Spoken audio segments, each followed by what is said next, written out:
Y'all, this divorce didn't just get messy, it went completely off the rails. What originally looked like a quiet split between Jeannie Mai and Jeezy eventually unraveled into one of the darkest celebrity divorce sagas in recent memory, with allegations so serious that Jeezy once found himself facing the real possibility of jail time. You know, just always instances where I just knew that this wasn't gonna work out for me, right? So I had to figure out how to change without losing everything. This wasn't just internet gossip or messy blog talk. These were court filings, police involvement, and sworn allegations that went far beyond money disputes or hurt feelings.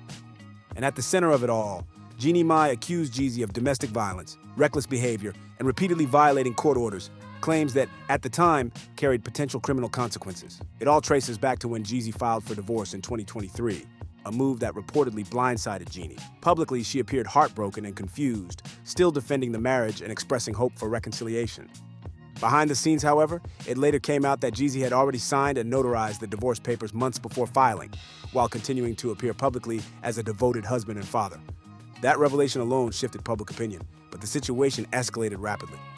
According to court records, Jeannie later alleged that Jeezy failed to comply with multiple terms of their divorce settlement. One of the most publicized disputes involved a 2021 Range Rover that was legally awarded to her, but allegedly never turned over. After months of delays, Jeannie took the matter back to court. The judge ruled in her favor, stating that Jeezy had willfully disobeyed the agreement.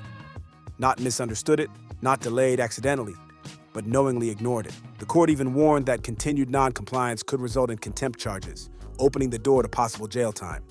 But the financial disputes didn't stop there. Jeannie also accused Jeezy of failing to pay $4,000 per month in court-ordered child support, refusing to deposit $500,000 into their child's trust fund, and neglecting to reimburse more than $92,000 in rent payments. At that point, the case began to resemble full-scale legal warfare rather than a standard celebrity divorce. Jeezy pushed back, claiming the delays were administrative, blaming the DMV for the vehicle issue, and insisting the trust fund had been established. He also argued that child support hadn't been paid due to missing documentation. From his perspective, the situation was being exaggerated and misrepresented. But the conflict soon went far beyond money. Jeannie described an incident in which she attempted to retrieve her remaining belongings from the home they once shared, including luxury items, personal keepsakes, and her Emmy Award. Despite an agreed-upon time and date, she claimed she was denied access upon arrival. According to her filings, Jeezy's house manager, allegedly acting under his instructions, refused her entry even after police were called.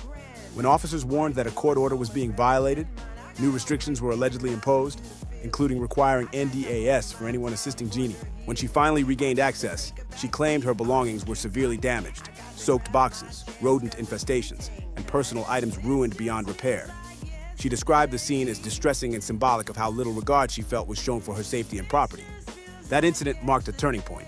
Jeannie later alleged that during one of these confrontations, things became physical, claiming Jeezy's manager attempted to block her access and that she sustained bruises and cuts, leaving her fearful enough to call police. From there, the allegations deepened. In court documents, Jeannie accused Jeezy of physical abuse during their marriage, describing multiple incidents. She cited a 2022 car incident in which she claimed he asked the driver to exit the vehicle before verbally attacking her and later striking her in the face. She also alleged an incident at a Ritz-Carlton hotel where she claimed Jeezy choked her from behind and pushed her downstairs, prompting hotel security to intervene. Another claim described an altercation after an event where she alleged he grabbed her dress, tearing it, and leaving visible scratches. Jeannie further accused him of reckless behavior involving alcohol, including a golf cart crash, and raised concerns about unsafe firearm storage around their daughter. Jeezy denied all allegations. He publicly rejected the claims as false and malicious, stating that injuries shown in photos were the result of accidents, not violence. He even submitted text messages suggesting Jeannie acknowledged certain incidents as unintentional at the time. The public reaction was sharply divided. Some viewed Jeannie's allegations as long overdue revelations about life behind closed doors.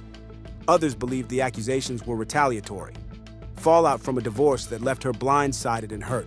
And that tension is what made this case so explosive. Because for a moment in time, this wasn't just about reputation or public opinion. It was about whether a major hip-hop figure could face real legal consequences tied to a marriage that once looked picture perfect. And even now, long after the initial filings, this story still lingers as a cautionary tale about image, power, and what can surface when relationships collapse in public view. By the time all of this became public knowledge, the narrative around Jeannie and Jeezy had completely flipped, and that's what made this saga so explosive. What started as sympathy for a blindsided wife slowly turned into one of the most polarizing celebrity divorce battles we've seen in years. At first, Jeannie was almost universally supported. Fans remembered how openly she talked about not wanting to remarry after her first divorce, how she said she never planned on having children, and how Jeezy seemed to be the one person who made her change her entire worldview. People felt like she sacrificed everything, her boundaries, her independence, her life plan, for a man who quietly planned his exit. But once the domestic violence allegations entered the picture, the conversation took a much darker turn. Suddenly, this wasn't about heartbreak. This was about patterns, power, and credibility. Supporters of Jeannie pointed out that victims often stay silent for years, especially in high-profile relationships where money, reputation, and fear all play a role. They argued that the timeline made sense, that once the divorce removed her emotional dependence, she finally felt safe enough to speak. Others weren't convinced. Critics questioned why these allegations surfaced only after financial disputes escalated.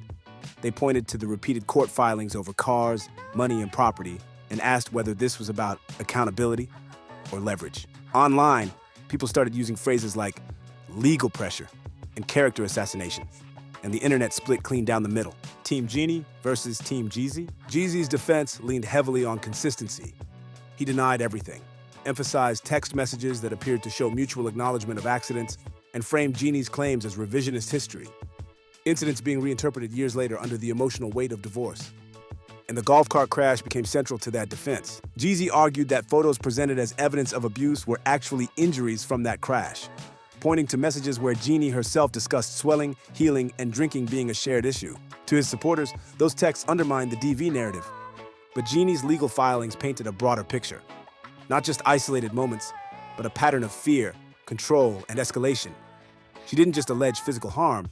She described emotional intimidation, isolation, and repeated situations where she felt unsafe.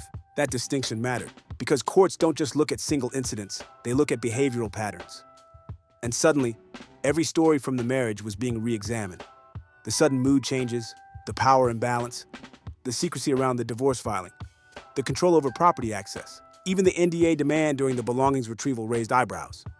To many, it looked less like protection and more like containment. And then there was the daughter. Once allegations of unsafe firearm storage and reckless behavior involving alcohol surfaced, the stakes rose dramatically. At that point, this wasn't just about what happened between two adults. It was about child safety, custody, and long-term consequences. That's when the word prison started appearing in headlines. Not because Jeezy had been convicted, but because contempt of court, repeated violations, and proven domestic violence allegations can carry real jail time. Even the judge's warnings were enough to send shockwaves through hip-hop culture, where artists rarely face consequences this severe from domestic disputes. Meanwhile, Jeannie's image shifted again. Some began to see her as calculated. Others saw a woman finally choosing herself. And many felt deeply uncomfortable trying to decide who was telling the truth, because both stories felt plausible. And that's what made this case linger. There was no clear villain, no instant resolution, just layers of claims, denials, receipts, and silence. By the time the dust settled, one thing was undeniable. This divorce permanently altered how both of them were seen. Not as a power couple, not as a healed love success story, but as two people whose private battles spilled into the public in a way neither could fully control. And the fallout? That was only getting started. What made this story linger long after the headlines faded wasn't just the allegations themselves, it was the silence that followed. Once the filings were made, once the statements were issued, once both sides drew their lines in the sand, everything went quiet. No explosive press conferences, no dramatic courtroom footage, just two very different narratives left hanging in the air. And that silence, it spoke volumes. On one side, Jeannie Mai stepped back from the spotlight she once lived in so comfortably. The woman who built her brand on openness, confidence, and relationship advice suddenly became guarded. Her public presence shifted. Less sharing, fewer personal moments. When she did speak, it was measured, intentional, and focused almost entirely on motherhood and personal healing. To her supporters, that change looked like survival. They argued that once someone speaks up about experiences they say were traumatic, the smartest move is to retreat. Protect your peace, protect your child, and let the legal process unfold without feeding the chaos. They saw Jeannie's quiet as strength, not strategy. To critics, though, the silence felt calculated. They questioned why such serious accusations weren't followed by public accountability or clear legal outcomes. They pointed out that while filings can be devastating, not every accusation becomes a conviction. And they warned against trial by internet replacing due process. Then there was Jeezy. His response was just as controlled, but colder. Rather than emotional appeals or long explanations, he leaned into restraint. Publicly, he framed himself as a father focused on stability, repeating the idea that the truth would come out through proper legal channels. He avoided detailed rebuttals, which to some looked dignified, and to others looked evasive. And that's where perception did most of the damage. Because in the absence of clear resolution, people filled in the gaps with what they felt was true. Old interviews resurfaced. Lyrics were reinterpreted. Moments from their marriage were rewatched with a new lens. Fans dissected body language, tone shifts, and past comments that once felt harmless but now felt loaded. Suddenly, their entire relationship was on trial. Not in court, but in culture. What complicated everything further was the realization that this wasn't a clean story with a clean ending. No dramatic verdict. No public reconciliation. No definitive moment where one side won. Instead, it became one of those celebrity sagas that exists permanently in the gray, unresolved, uncomfortable, and impossible to fully explain in a headline. And those are the stories that stick, because they force people to confront bigger questions. What does accountability actually look like when powerful people are involved? When does silence protect victims? And when does it protect reputations? And how do we, as outsiders, talk about allegations without turning pain into entertainment? For many fans, the most unsettling part wasn't choosing sides. It was realizing how easily a relationship that looked healthy on the surface could unravel into something so dark behind closed doors. It shattered the healed love narrative that so many people believed in. The fairy tale ended quietly. The fallout didn't. Even now, the story remains evergreen because it taps into something deeper than celebrity gossip. It's about power dynamics, image control, and how quickly love stories can become legal battles. It's about how public figures navigate accusations that can't be proven or disproven in the court of public opinion. And it's about how once certain words are spoken, once certain claims are made, there's no going back to the version of the story where everything looked perfect. No matter where you land, one thing is undeniable. This divorce changed both of them forever. Not because of what was proven, but because of what was said, and what can never be unheard. If you're rocking with these deep dives and want more breakdowns where the truth isn't black and white, hit that like button, drop your thoughts in the comments, and subscribe. Because stories like this don't end when the paperwork does.